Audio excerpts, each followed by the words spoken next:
Welcome friends in yet another lecture on digital communication.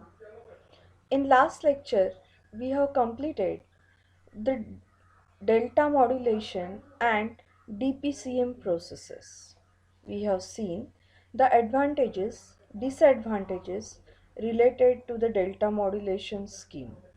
Now, in this lecture, we are going to look for the two types of quantization noises involved in the process of delta modulation, why adaptive delta modulation is needed, and what is the block diagrammatic study for this delta modulation. So we are starting with the types of quantization noises or distortions involved in delta modulation process. While explaining the delta modulation process, we have said that every time at each sampling instance, the original signal and its approximated version is going to get compared. And based on that, either we are going to increase the step size by delta or we are going to decrease the step size by delta. And based on that, 1 or 0 will be transmitted as a delta modulated output. And because of this comparison here, as we are going to see in this particular diagram, there will be the two types of quantization errors which are going to see. One is named as slope overload distortion and another one is granular noise. Generally, when the step sizes will be small, at that time the slope of approximated signal should be also small, and the slope of this approximated signal will be defined here as this period over which the level of that signal will be kept constant is a sampling duration, that is Ts, while this vertical increment will be indicated by a step size, that is delta. That's why the slope of this approximated signal can be defined as the mathematical equation which terms as y2 minus y1, and here for this waveform y2 minus y1 is delta, and in denominator it is x2 minus x1, so that x2 minus x1 for this waveform is Ts value. So slope of x cap t will be written as delta divided by Ts. Now 1 by Ts is nothing but Fs. So we can rewrite this ratio as delta into Fs. In the case of increment for the slope of the x cap t signal, either we have to increase the delta value or we have to increase the Fs value. And because of that, if suppose at all the times what we are observing in this particular portion of the waveform, that the original signal slope is greater as compared to this approximated signal slope, and when such like this condition happens, that time approximated signal is not able to follow the xt signal in the approximation, and because of that there the slope overload noise is going to happen. So let's check out friends here. In this situation also, the original signal is greater as compared to this approximated signal, and the slope of the original signal is greater in positive region as compared to this approximated signal. While in this another part, the slope of the original signal is greater in negative region with respect to the slope of approximated signal. Here, in this case, the error which is happening between these two signals is positive, while here the error is negative. So, the slope overload noise may be either positive as shown in this diagram, or it may be negative as shown over here. The slope overload noise will be of two types. One is positive slope overload and another one is negative slope overload. In this diagram, we have presented only with the positive slope overload, while in this diagram, this region shows positive slope overload and this region shows negative slope overload portion. The situation in which the original signal slope is not properly followed by the approximated signal, there we are saying the slope overload distortion is going to happen. So to reduce the amount of the slope overload noise, we have to increase the step sizes progressively. But when we will increase the step sizes, that is delta value, the granular noise is going to increase. What is granular noise? That we will see in the next part. Here, for the solution of getting the slope of the x cap t to be increased, either we have to increase the step size or we have to increase the sampling frequency. But if I am increasing the step size, we have commented that the granular noise is going to occur. So the solution left is increasing the number of samples of that signal. But please remember, if I am increasing the sampling frequency, then the number of levels to be represented are going to increase, and if the number of levels are going to increase, quantization levels are going to increase. Respectively, the number of bits per level representation are going to increase, and it will hamper for increment in bandwidth requirement as well as the bit rate for that particular signal. So here the bandwidth requirement will go on increasing if Fs is to be increased. Now we will turn to the next type of error, that is granular noise. This type of noise is going to occur if the original signal xt is relatively constant in amplitude with respect to the original signal. That means for larger time, if the signal is kept constant, which is shown in this portion of the waveform, or we can get this representation to be seen over here. Here the number of level changes in the original signal for the larger time period are very small, and when such like this less amount of slope change is there for original signal, the approximated signal will hunt above and below the original signal level, because it can't determine whether as compared to previous sample value, the next sample value is greater or it is equal. And that's why this hunting will continues on. And when this hunting takes place, this type of error is named to be the granular error. And to reduce this granular error, we have to reduce the step sizes. That means as we are gone decreasing the step sizes, the granular noise is going to decrease. But if we are reducing the step size, the slope overload noise is going to increase. That means if we are trying for decreasing one type of noise, the other type of noise is going to increase, or if we are continuously trying for decreasing another type of noise, the first type of noise is going to increase. And that's why there should be the system which will opt the step sizes as per the change in applied signal. And so here the need of adaptive delta modulation comes into picture, which will adaptive for the step size changes to be done. So the next part we are going to see is the adaptive delta modulation. But before that, we will highlight the advantages and the disadvantages of delta modulation. So to comment on the advantages of delta modulation, as we have seen, corresponding to the each level of the signal, only the step size increment or decrement will be checked out, and corresponding to that either 0 will be transmitted or 1 will be transmitted as a modulated output. So here 1 bit per level is present.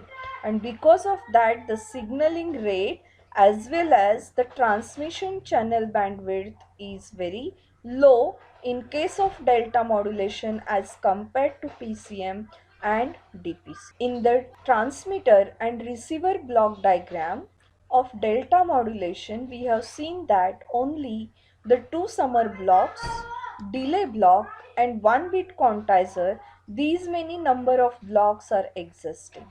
So again their construction is less complicated. But in the disadvantages we can say that in the process we can have the two types of distortion or quantization noises which are to be present, namely as slope overload and granular noise. Practically the signaling rate with no slope overload will be higher than that of PCM, because here the slope overload can be removed in adaptive delta modulation. Next point, we are starting with adaptive delta modulation. So as termed in the disadvantages of delta modulation, as step size is constant, so two types of errors are going to occur. This is a modulation method in which step size will not constant.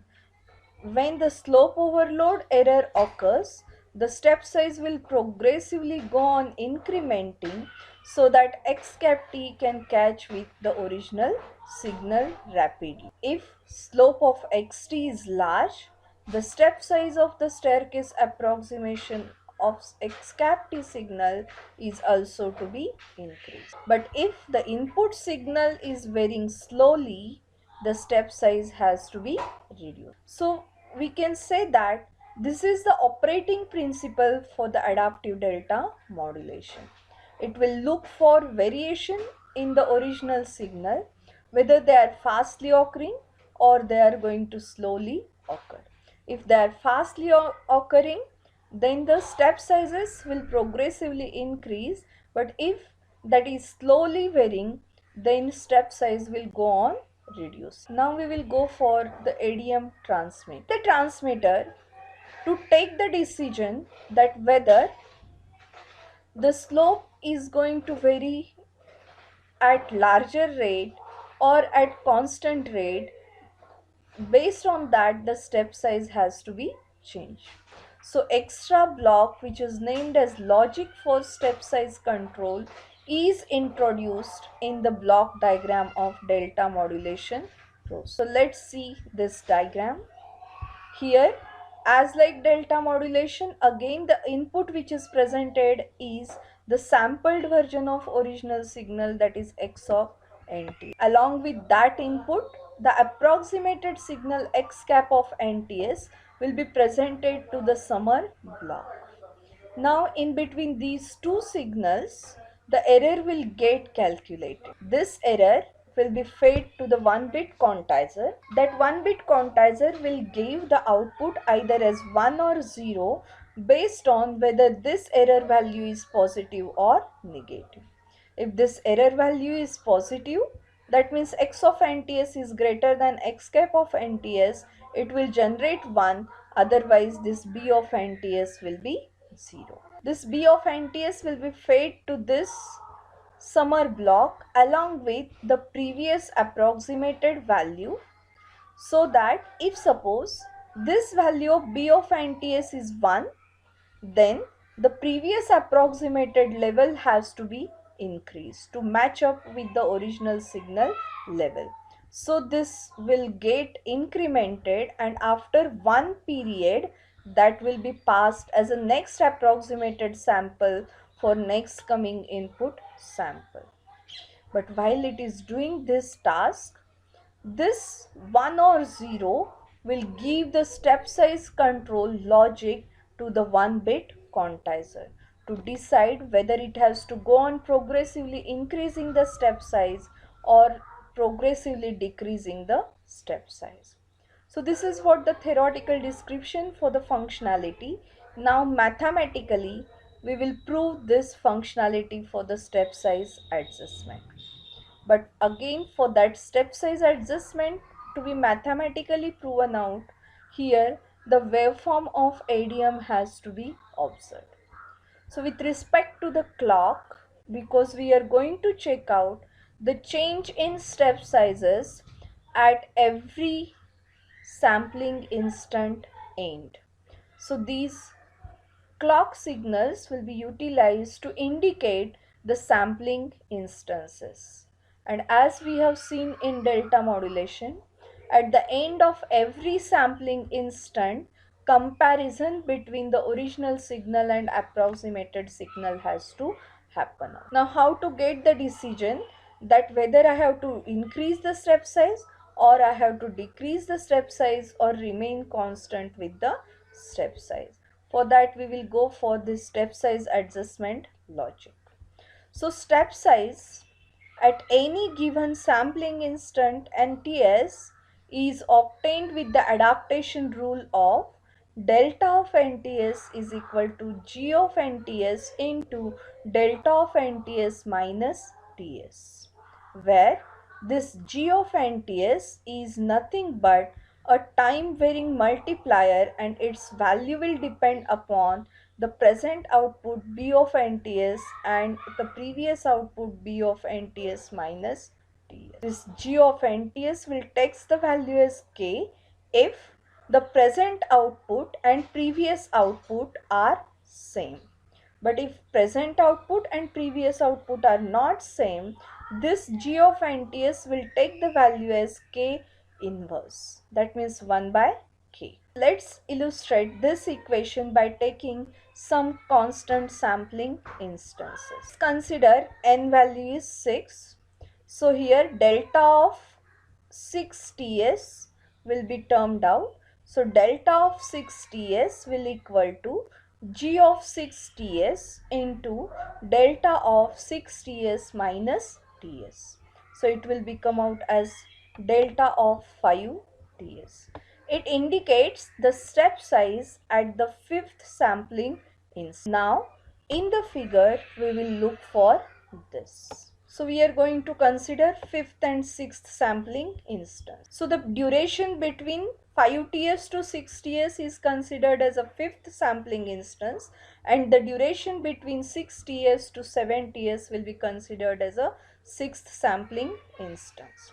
So we are wanting to decide the sampling instance step size for the sixth instance, and for that we have to refer what is the step size at the fifth sampling instance. So let's check out. In the equation we are finding out that the G of TS is nothing but if I am finding the modulated output is 1 1 for both fifth and sixth instances, then we are saying that G of NTS, that is G of 6TS, will be K.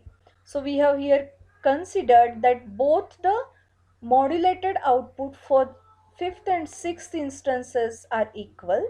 So delta of 6TS will become equal to K into delta of 5TS. But here if we are observing for fifth instance, the value which has been increased for the fifth instance is delta, which has been noted over here, and that's why here for the fifth sampling instance the delta 5TS will be taken as delta. So this delta of 5TS will be substituted as delta.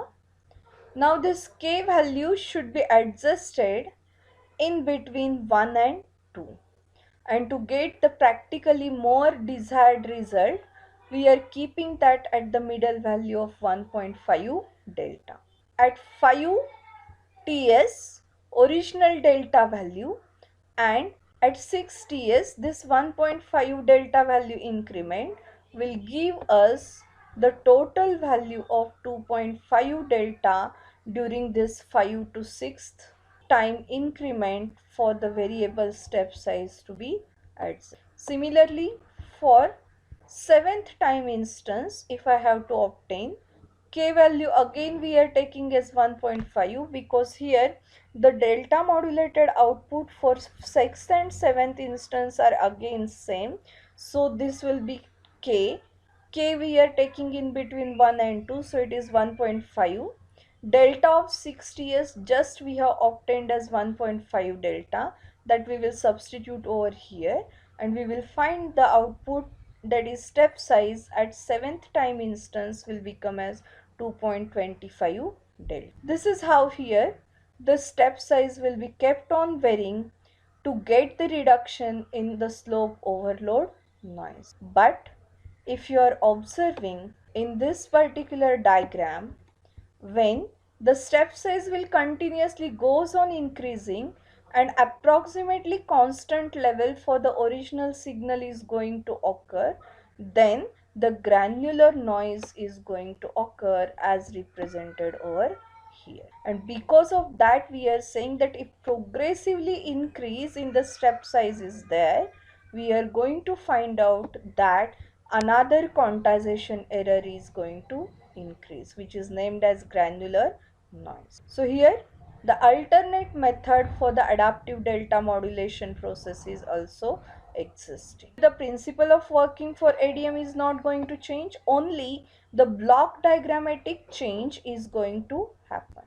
So instead of the first summer block, in the alternative diagram we will be having a block of comparator. Then instead of next 1 bit quantizer block, we are having here the sample and hold circuit, and output of sample and hold circuit will be considered as a ADM out. Then in the previous diagram we were having a feedback which is given to the delay block as well as to the block of logic for step size control. So those two block functionality will be performed here by a single block, which is known to be the digital processor block, which is going to take smart decisions for either increment or decrement of the step size. And corresponding to that, whatever the levels are there, those level convergence for every step size increment or decrement will be converted by this DAC, and it will be taken as an approximated signal which is acting as another input for the comparator block. This is how here the ADM output will be generated in the alternative method. Any kth clock pulse trailing edge, that means falling edge, the processor will generate a step which is equal to the magnitude to the step generated in response to the previous, that is k minus 1 clock edge. If suppose both the steps are in the same direction, then the processor will increase the present step by delta magnitude. But if the directions produced for kth and k minus 1th clock edge are opposite, then the processor will decrease the magnitude of the present step by delta. So we can say in short, the SOT, that is the ADM output, will be plus 1 if xt is greater than x cap t just before the kth clock edge, and SOT will be minus 1 if xt is less than x cap t, which is just before the kth clock edge again. So the step size at any sampling instant k will be given as delta of k is equal to delta of k minus 1 into SOK plus delta of SOK minus 1, where delta k stands for step size at kth clock edge, delta k minus 1 stands for step size at k minus 1th clock edge, SOK stands for ADM output at kth edge, delta is the basic step size, SOK minus 1 is the output at kth clock edge. Let us take one example to derive this delta k value. This will be taken again for 6th clock edge. So corresponding to 6th clock age, k minus 1 will become as 5. So the step size delta of k minus 1 we are understanding over here.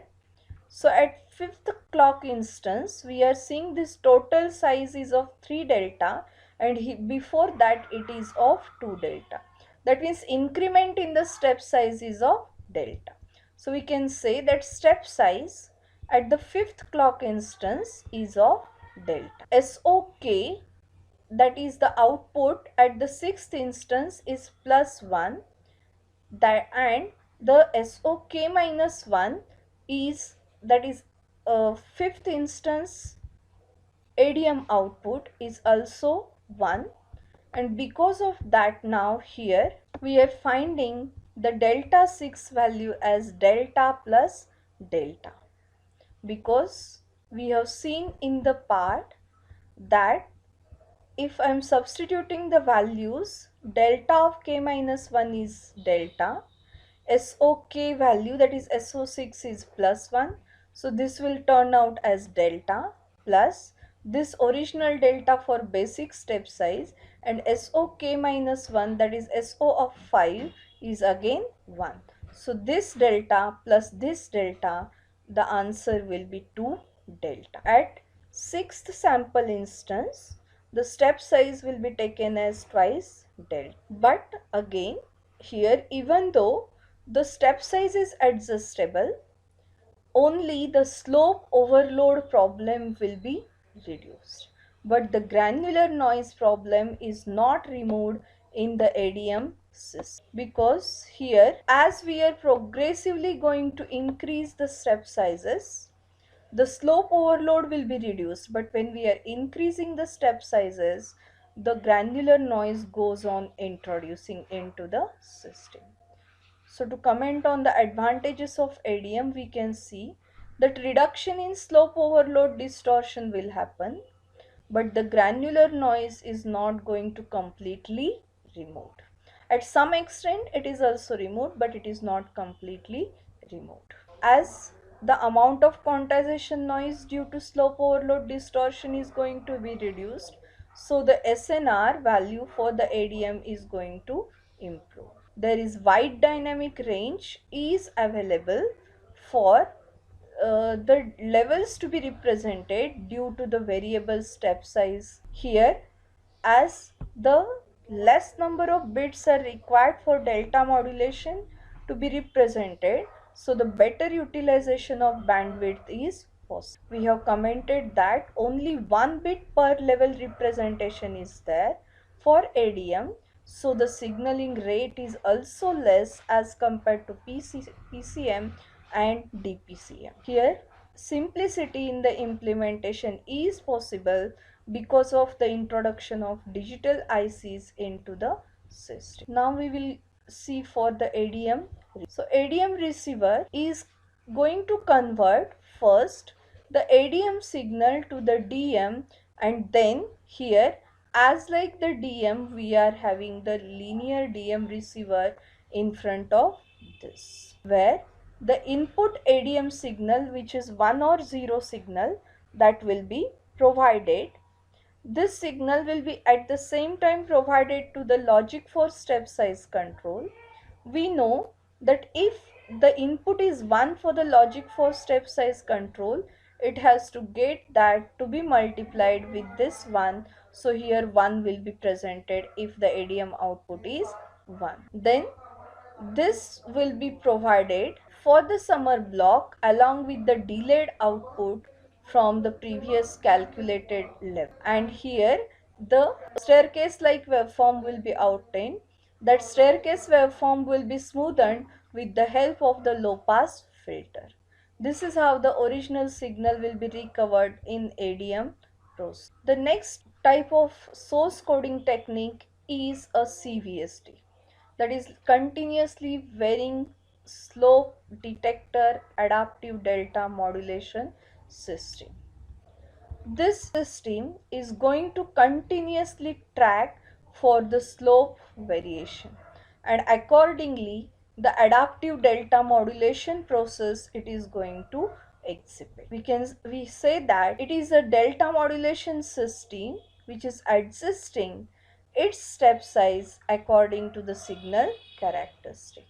But in ADM, for adjusting the step size, we were having the block of logic for step size control, but here it is implemented by using variable gain amplifier. And this variable gain amplifier is also present into the feedback loop as like the block for logic step size control. The step size will be varied by controlling the gain of the integrator. Instead of comparator, now it is differential amplifier. So to the differential amplifier, the original signal and its approximated input will be provided. The difference between these two will be calculated. It is provided to the modulator block, and modulator output will be taken as a delta modulated output. But as we have said, this modulator output will be fed to the RC integrator, and across the capacitor the input will be collected which is provided to the square law device, because either this difference will be positive or negative, and even if that difference is negative, due to the squaring operation, that negative effect will be removed and the positive value of gain itself we are going to get. And as per the gain is going to vary across this capacitor, the integrator output level is going to change out. This is how the step size variation will be obtained. Here we can see this theoretically, that the gain control element will consist of the RC integrator and square law device. Just I have told you that based on this modulator output, the RC integrated output, which is the differential value integrated over the time, and then the squaring output of that will be presented. So here we are saying that the control element for the gain is nothing but the RC integrator and the square law device. When the input signal is constant or it is slowly varying, that time the modulator output will be continuously showing alternate polarity pulses, and the sequence of that alternate polarity pulses will be generated. But this type of output at the modulator will generated only if the input is constant or slowly varying. These pulses will be when integrated by the RC network, it will produce the average output which is equal to 0, because those are alternate polarity pulse sequence.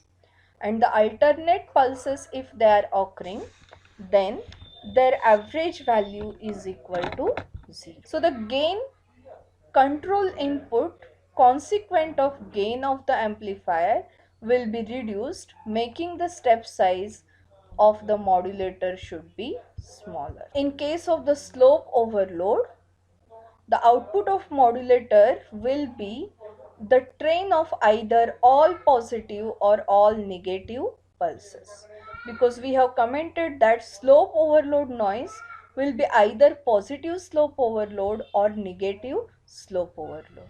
So if slope overload noise is present, then output of modulator will either consist of all positive pulses or all negative pulses. The RC network will provide the large control voltage, and gain of the amplifier will be increased by the squaring circuit. The amplifier gain is increased irrespective of polarity of pulses. So just I have said that whether your error will be positive or negative, due to the squaring the negative effect will be removed and the gain value will be increased irrespective of the polarity of the pulses, and it will result in increase in the step size with consequent reduction in the slope overload noises. Now we can see that the voltage across this capacitor is proportional to the integral of the pulse signal POT. Integral of the pulse signal POT. POT is nothing but what? The modulator output.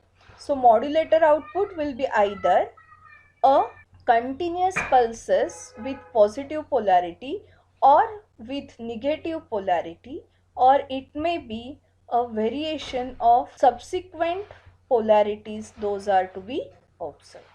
So we can say that whatever the capacitor voltage is there, that will be the integral of the type of pulse signal that is going to be generated.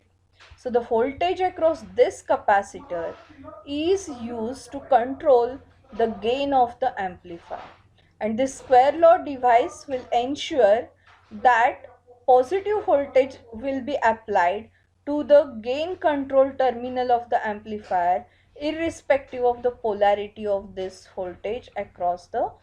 So this below diagram represents the CVSD receiver system, where again 1 or 0 output from the CVSD will be fed as a PT to this variable gain amplifier.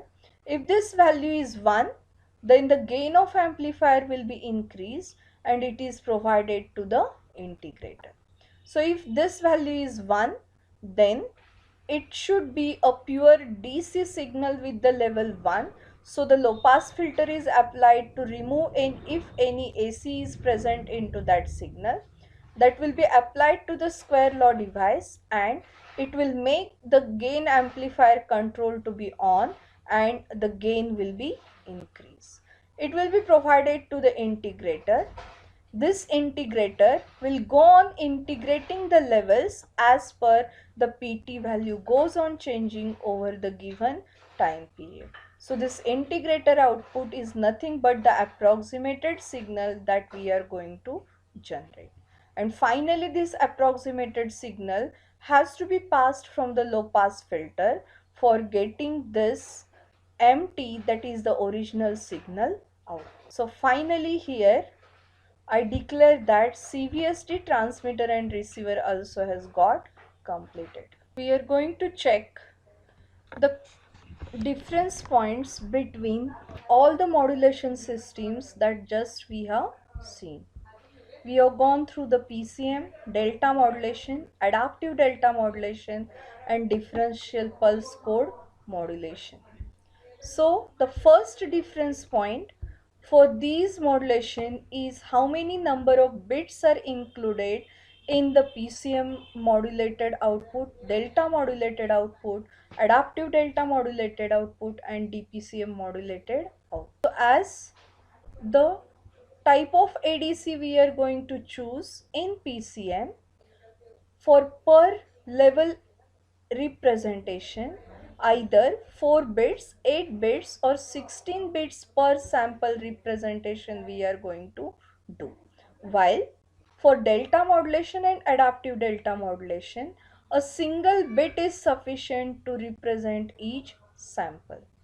But in DPCM, as compared to DM and ADM, the number of bits will be more than 1, but definitely it will be less than the number of bits required for PCM level represent. Second comparative point is how many number of levels and step sizes that we can see.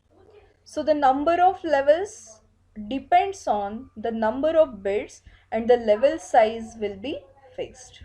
That means if I am using 4-bit ADC, then 2 raised to 4, that is 16 number of levels will be represented.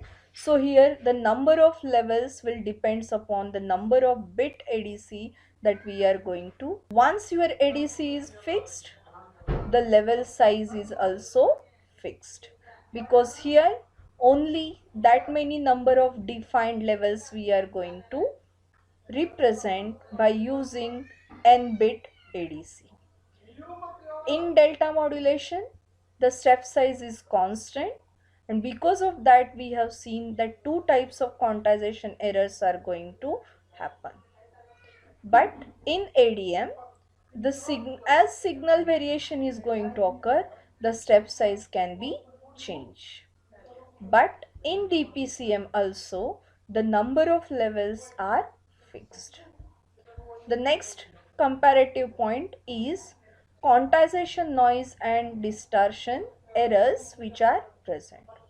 So here in PCM, the quantization error will depend upon how many number of levels that we are going to use into the quantization process. For delta modulation, two types of quantization errors are present. Here, for ADM, quantization noise is present, but other errors are absent. That means if I am removing the slope overload noise or trying to reduce the slope overload noise, the granular noise will be increased. Or if granular noise is to be removed, slope overload will be increased. In case of DPCM, which is very similar to the delta modulation, in that slope overload and quantization noises will be present. Next comparative point is of transmission bandwidth requirement. As number of bits required per level representation will be more in PCM, so it will require highest bandwidth. But as compared to this highest bandwidth, in DPCM, less bandwidth will be required. But as compared to DPCM or PCM, in DM or in ADM, the lowest bandwidth will be required as they are going to transmit only 1 bit per level. Next comparative point is presence of feedback. So in PCM, in transmitter or receiver there is no any type feedback which is provided, but in delta modulation feedback is present only in transmitter, but in ADM feedback is existing in both transmitter and receiver, while in DPCM also in form of a predictor block we are having the presence of feedback existence. Last point of comparison is complexity of implementation. So here in PCM process we have to implement sampling, quantization, encoding, then again decoding operations, and because of that the system is more complex. But as compared to PCM, DM, ADM and DPCM implementation is very simple. So friends, I think you have understood all the different types of source coding techniques, namely as PCM, DPCM, DM, ADM and CVS. So here I declare that the waveform coding techniques from the source coding are completed. In the next lecture, we are going to see for the different source coding methods based on the Hofmann coding and the Shannon-Fano coding. Until then, get the revision to be done and happy learning. Bye friends.